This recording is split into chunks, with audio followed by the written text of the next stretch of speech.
دنیا کے عجائبات میں سے ایک ایسی دیوار جو ہزاروں سال سے نہ صرف تاریخ بلکہ حیرت اور پراسراریت کا نشان بنی ہوئی ہے۔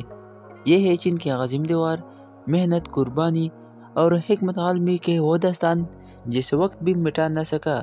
لیکن سوال یہ ہے کہ یہ دیوار کیوں بنائی گئی، کیسے بنائی گئی، اور کیا اس دیوار کے پیچھے کوئی ایسا راز چھپا ہے جو آج تک سامنے نہیں آیا؟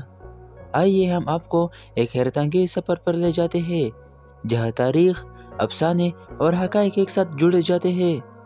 چین کی دیوار کی تعمیر کا آغاز 7ویں صدی قبل مسیح میں ہوا، جب مختلف چینی ریاستوں نے اپنے دفاع کے لیے چھوٹی دیواریں بنائی۔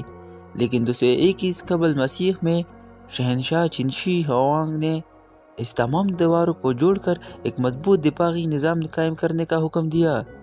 یہ دیوار شمالی چین کے سخت اور پہاڑی علاقوں میں دشمنوں کی پیش قدمی روکنے کے لیے بنائی گئی۔ لیکن اس دیوار کی تعمیر آسان نہ تھی۔ کہا جاتا ہے کہ اس منصوبے میں لاکھوں مزدوروں نے حصہ لیا، جن میں فوجی، قیدی اور عام کسان شامل تھے۔ دیوار کی تعمیر کے دوران موسم کی سختی اور وسائل کی کمی نے تعمیر کو انتہائی مشکل بنا دیا، لیکن چینی عوام کی عزم و ہمت نے اس ناممکن کو ممکن کر دکھایا۔ کیا آپ جانتے ہیں کہ اس دیوار کی تعمیر میں تقریباً 20 لاکھ مزدوروں نے حصہ لیا؟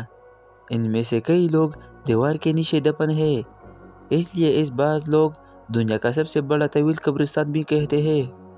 چین کی دیوار کا ہر حصہ ایک دفاعی شاہکار تھا۔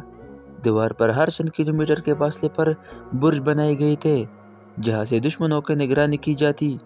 یہ برج نہ صرف نگرانوں کے لیے تھے بلکہ یہاں سے فوجی پیغام رسانی کا نظام بھی قائم تھا۔ مشغلے جلا کر پیغام پہنچائے جاتے تھے تاکہ دشمن کے حملے کی پوری اطلاع دی جا سکے۔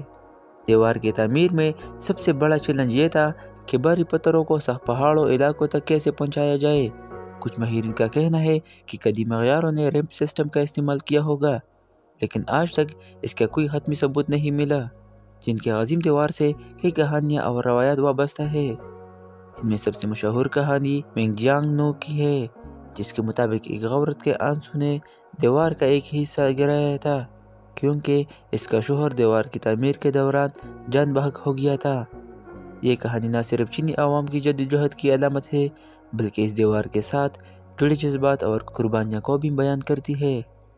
آج کے دور میں بھی چین کی دیوار کے کچھ حصے ایسے ہیں جو مکمل طور پر دریافت نہیں ہو سکے۔ جدید ٹیکنالوجی اور سائنسی تحقیقات نے انکشاف کیا ہے کہ دیوار کے نیچے زیر زمین سرزمین موجود ہو سکتی ہے۔ ان سرنگوں کے بارے میں کہا جاتا ہے کہ یہ فوجی حکمت عملی کے لیے استعمال ہوتی تھی یا ممکنہ طور پر دشمن کو گمراہ کرنے کے لیے بنائی گئی تھی۔ آج چین کی عظیم دیوار نہ صرف چین بلکہ دنیا بھر کے سیاحوں کے لیے ایک اہم مرکز ہے۔ بیجنگ کے قریب بادلام سیکشن سب سے زیادہ مشہور ہے جہاں ہر سال لاکھوں سیاح آتے ہیں۔ کیا آپ جانتے ہیں کہ چین کی عظیم دیوار خلا سے نہیں دیکھی جا سکی جیسے کہ عام طور پر کہا جاتا ہے؟ یہ صرف ایک عام غلط فہمی ہے۔ یہ دیوار محض ایک تعمیراتی عجوبہ نہیں بلکہ چینی ثقافت اور تہذیب کا انمول نشان ہے۔